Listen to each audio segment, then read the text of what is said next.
আমি একটা আইডিয়া পেয়েছি। যেহেতু তোমার ফ্যামিলি আমার সঙ্গে তোমার বিয়ে দেবে না, সেহেতু বিয়ে করার দরকার নেই। তুমি যদি অন্য কাউকে বিয়ে করো তবে আমাকে ছাড়তে হবে, আমি যদি অন্য কাউকে বিয়ে করি তবে তোমাকে ছাড়তে হবে। সুতরাং আমরা বিয়েই করবো না।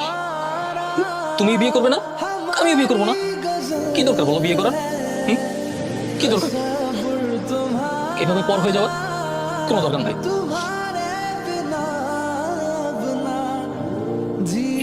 কি ব্যাপার, তোমার গরম লাগছে? হ্যাঁ, জাস্ট ওয়েট।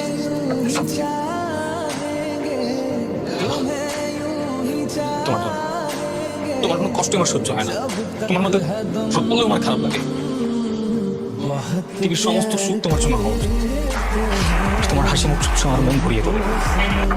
তুমি এত ভালোবাসো কেন আমাকে? জানো, প্রতিটা মেয়ের স্বপ্নই থাকে যে একটা ছেলে তাকে পাগলের মতো ভালোবাসো।